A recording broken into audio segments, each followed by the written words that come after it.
वालेकुम नाज़रीन, पल पल न्यूज के न्यूज रूम से मैं हूं आपके साथ नदीम अकरम।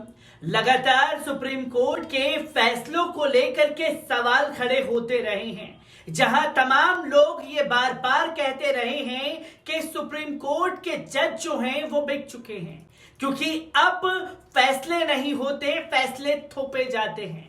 ये मेरा नहीं, कभी 50 साल का एक्सपीरियंस लेकर के सुप्रीम कोर्ट के सीनियर वकील कपिल सिब्बल ने ये बातें कही हैं, क्योंकि फैसले उन्हीं के हक में दिए जाते हैं जो फैसलों को अपने हक में ढालना चाहते हैं।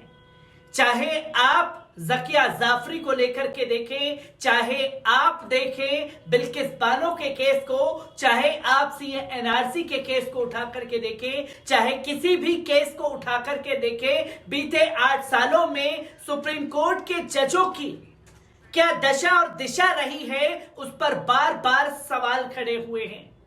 और इस पर देश के नए चीफ जस्टिस होने वाले जज ने बड़ा खुलासा कर दिया है और साफ शब्दों में कहा है कि जजों को आजादी होनी चाहिए पूरी तरह से काम करने की।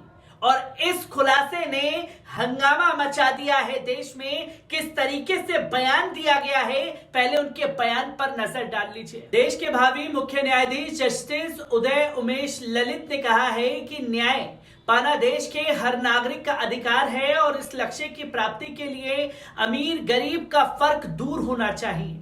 एनडीटीवी इंडिया से बात करते हुए जस्टिस ललित ने कहा कि देश की जेलों में बंद विचाराधीन कैदी चिंता का विषय है और इस समस्या से जल्द निपटना होगा। उन्होंने कहा कि देश की जेलों में 90% लोग विचाराधीन कैदी हैं और 10% सजा याफ्ता, और इन विचाराधीन कैदियों में सिर्फ 30% को ही सजा होती है, यानी 70% लोगों को सजा नहीं होती है। जस्टिस ललित ने कहा कि मुकदमों का मीडिया ट्रायल बंद होना चाहिए।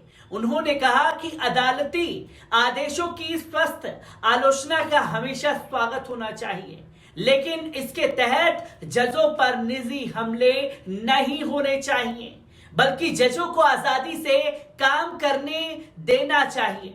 सरकार का अदालतों पर कोई दबाव नहीं है। उन्होंने आगे कहा कि जजों की कार्यशैली पर टिप्पणी करते हुए कहा कि अगर जज सही ढंग से काम करें तो किसी का दबाव आ ही नहीं सकता। उन्होंने कहा कि जज केस के तथ्यों पर फैसला देते हैं और उन्हें भावनाओं पर ध्यान नहीं देना चाहिए। जस्टिस ललित कहते हैं कि अदालतें समुदाय जात पात देखकर फैसला नहीं देती। सुप्रीम कोर्ट के आदेश जजों के विवेक के तहत होते हैं। हर जज अपने हिसाब से फैसला लेते हैं। जस्टिस ललित ने यह माना कि जजों के रिटायर होने की उम्र 65 साल ही ठीक है, क्योंकि इसके बाद जजों को तनाव और काम की बीमारियां घेरती हैं। उन्होंने दिलचस्प बात बताई कि सुप्रीम कोर्ट में चलने वाली CGHC डिस्पेंसरी के डॉक्टर जजों की सेहत का ध्यान रखते हैं। यहां डॉक्टर श्यामा गुप्ता करीब 20 सालों से जजों की सेहत की निगरानी करती आई हैं। उन्होंने एक बार बताया कि जब जज सुप्रीम कोर्ट में काम करना शुरू करते हैं तो उनको कम बीमारी होती है, लेकिन जब वो रिटायर होते हैं तो कई और भी बीमारियां उनको जकड़ चुकी होती हैं। ये पूछने पर कि उनको अदालतों में काम करते हुए कभी गुस्सा होते या नाराज होते नहीं देखा, तो उनका कहना था कि जजों को सिर्फ केस के तथ्यों पर ही रहना चाहिए, कर्मयोगी होना चाहिए और केस पर ही रहना चाहिए। ऐसे में अपने काम को अच्छे ढंग से किया जाएगा और परेशानी भी नहीं होगी। बता दें कि देश के 49वें CJI होंगे जस्टिस ललित। वे 28 अगस्त को शपथ लेंगे। उनका कार्यकाल महज 74 दिन का होगा। CJI के रूप में जस्टिस ललित उस कॉलेजियम का नेतृत्व करेंगे जिसमें justice DY Chandrachud, justice Sanjay Kishan Kaul, justice S Abdul Nazeer और जस्टिस इंदिरा बनर्जी शामिल होंगी। जस्टिस बनर्जी के 23 सितंबर को सेवानिवृत्त होने के साथ ही जस्टिस KM जोसेफ कॉलेजियम में प्रवेश करेंगे। जस्टिस ललित 8 नवंबर को CJI के रूप में सेवानिवृत्त होंगे। इसके बाद जस्टिस चंद्रचूड़ 50वें सीजीआई के तौर पर नियुक्त होंगे। सीजीआई एनवी रमन्ना 26 अगस्त को रिटायर होंगे। इससे पहले सुप्रीम कोर्ट के सीनियर वकील कपिल सिब्बल भी इस पर अपनी प्रतिक्रिया दे चुके हैं कि सीनियर एडवोकेट और राज्यसभा सांसद कपिल सिब्बल ने कहा कि उन्हें सुप्रीम कोर्ट से कोई उम्मीद नहीं है। सिब्बल ने शीर्ष अदालत के हालिया फैसलों की खुलकर आलोचना की। उन्होंने कहा कि यह सब बोलते हुए उन्हें अच्छा नहीं लग रहा है। सिब्बल ने कहा कि मैंने यहां 50 साल प्रैक्टिस की है, लेकिन अब यह कहने का वक्त आ गया है, अगर हम नहीं कहेंगे तो कौन कहेगा। वे एक संस्था की ओर से आयोजित पीपुल्स ट्रिब्यूनल में बोल रहे थे। कार्यक्रम का फोकस 2002 गुजरात दंगों और छत्तीसगढ़ में आदिवासियों के नरसंहार पर सुप्रीम कोर्ट के फैसलों पर था। सिब्बल ने अपने भाषण में इन दो फैसलों से इतर सुप्रीम कोर्ट को कई और फैसलों के लिए भी आड़े हाथों लिया। समाजवादी पार्टी के कपिल सिब्बल ने जकिया जाफरी की याचिका खारिज करने के फैसले पर सवाल उठाए। Prevention of money laundering act के प्रावधानों को सही ठहराने वाले फैसले पर भी सिब्बल बिफरे। दिलचस्प बात यह है कि सिब्बल इन दो मामलों में खुद याचिकाकर्ताओं की तरफ से पेश हुए थे। कपिल सिब्बल ने अपने भाषण की शुरुआत में ही कहा कि सुप्रीम कोर्ट में 50 साल प्रैक्टिस करने के बाद अब उन्हें संस्था से कोई उम्मीद नहीं है।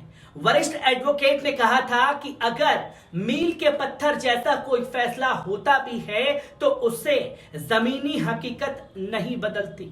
उन्होंने सेक्शन 377 को असंवैधानिक करार देने के फैसले पर जिक्र किया था। बकौल सिब्बल, फैसले के बावजूद जमीन पर स्थितियां पहले जैसी ही हैं। मामला से जुड़े फैसले पर सिब्बल ने कहा कि सुप्रीम कोर्ट में आप भरोसा कैसे कर सकते हैं जब वे ऐसे कानूनों को वैध करार देता है। बतौर वकील कपिल सिब्बल ने सुप्रीम कोर्ट में जकिया जाफरी गुजरात दंगों में मारे गए कांग्रेस सांसद एहसान जाफरी की विधवा की पैरवी की थी। सिब्बल ने कहा कि उन्होंने सबूतों के साथ अदालत में यह बताया कि एसआईटी ने अपनी जांच ठीक से नहीं की, मगर सुप्रीम कोर्ट ने कुछ नहीं सुना। जकिया जाफरी पर सुप्रीम कोर्ट के फैसले के बाद एक्टिविस्ट तिस्ता सीता तलवार को अरेस्ट किया गया। सिब्बल ने कहा कि सीता तलवार को लेकर अदालत के सामने कोई दलील नहीं दी गई थी, फिर भी कोर्ट ने उनके खिलाफ टिप्पणियां की, जिससे उनकी गिरफ्तारी हुई। सिब्बल ने बेहद गंभीर आरोप लगाते हुए कहा कि राजनीतिक रूप से संवेदनशील मामले कुछ खास जजों को असाइन किए जाते हैं। उन्होंने कहा कि फैसला क्या आएगा यह भी पहले ही बताया जाता है।